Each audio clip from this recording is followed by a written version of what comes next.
कभी सोचा है कि हजारों पन्नों का कोई कानून बिना किसी कंफ्यूजन के काम कैसे करता है?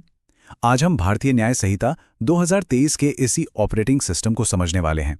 हम उन 5 अदृश्य लेकिन बहुत ही पावरफुल सेक्शंस को देखेंगे जो पूरे न्याय के सिस्टम की नींव हैं। चलिए शुरू करते हैं। अच्छा, इससे पहले कि हम उन सेक्शंस में जाएं, एक सवाल। कानून की दुनिया में सबसे जरूरी शब्द कौन सा है? न्याय, अधिकार या सजा? जरा सोचिए तो। जवाब है हर एक शब्द।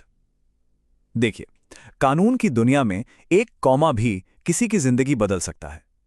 हर शब्द का अपना एक वजन होता है और जरा सा भी हेर फेर हुआ तो पूरे केस का रुख पलट सकता है।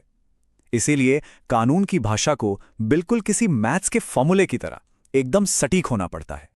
तो आज हम जिन सेक्शंस की बात कर रहे हैं ना, वे असल में कानून का व्याकरण है। ये किसी खास अपराध के बारे में नहीं है, बल्कि ये वो नियम हैं जो पक्का करते हैं कि पूरा कोड एक जैसा और निष्पक्ष तरीके से काम करे। हमारा पहला सिद्धांत बहुत ही सरल लेकिन बहुत पावरफुल है, कंसिस्टेंसी। मतलब कानून ये कैसे पक्का करता है कि एक शब्द का मतलब पूरे डॉक्यूमेंट में एक ही रहे। यहीं पर सेक्शन 6 काम आता है।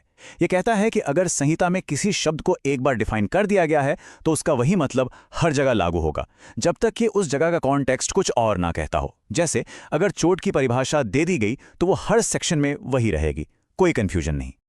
और ये कोई नया सिद्धांत नहीं है।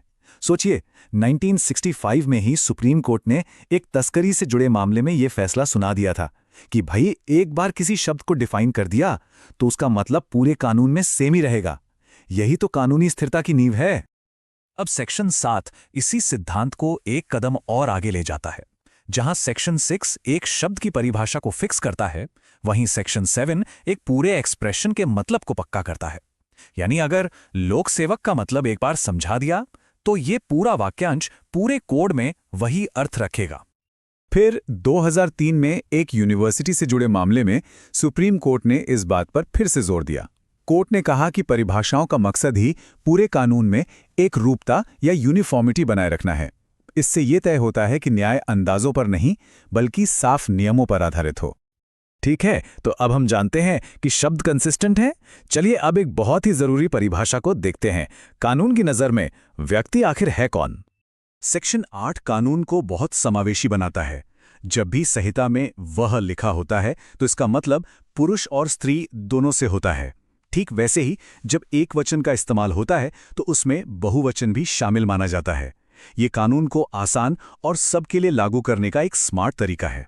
और अब सेक्शन 10 ये पुरुष और स्त्री को तो डिफाइन करता ही है, लेकिन सबसे जरूरी बात यह है कि ये व्यक्ति को कैसे डिफाइन करता है। व्यक्ति में सिर्फ इंसान ही नहीं बल्कि कंपनी, एसोसिएशन या कोई भी संगठन जैसी कानूनी संस्थाएं भी शामिल हैं। इसका मतलब क्या हुआ?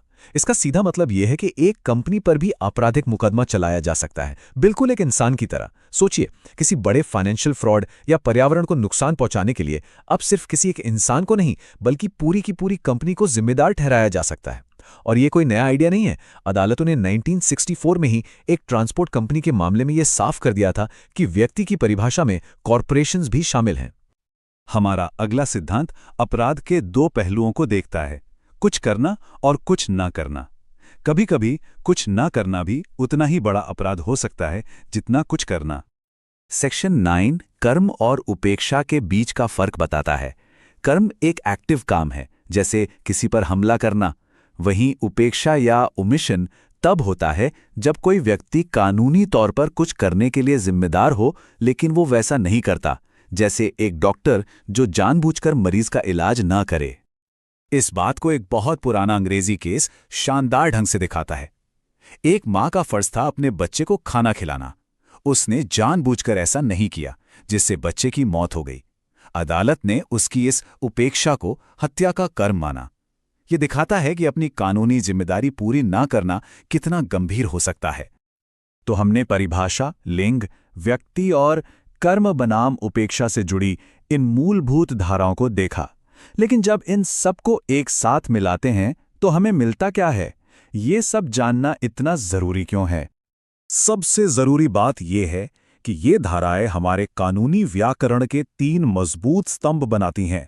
पहला है स्थिरता, जैसा हमने देखा, ताकि कानून साफ और भरोसेमंद हो। दूसरा है समावेशिता, जो ये पक्का करता है कि कानून हर व्यक्ति और हर संस्था पर बराबर लागू हो। और तीसरा, और शायद सबसे जरूरी, है जवाबदेही, जिसके तहत ना सिर्फ अपने कर्मों के लिए बल्कि अपनी कानूनी जिम्मेदारियों को पूरा ना करने के लिए भी जवाबदेह ठहराया जा सकता है। आखिर में ये मूलभूत नियम ही हैं जो सुनिश्चित करते हैं कि हमारा कानून प्रिडिक्टेबल, निष्पक्ष और सभी के लिए न्यायपूर्ण हो। इनके बिना न्याय प्रणाली में अफरा तफरी मच सकती है। ये नियम उस मजबूत नींव की तरह हैं जिस पर न्याय का पूरा ढांचा खड़ा है। और मैं आपको इस आखिरी सवाल के साथ छोड़ता हूं, क्या ये व्याकरण के छोटे छोटे नियम, जिन्हें अक्सर लोग नज़रअंदाज कर देते हैं, वाकई में बड़े और महत्वपूर्ण फैसलों की दिशा बदल सकते हैं? जैसा कि हमने देखा है, जवाब है बिल्कुल हाँ।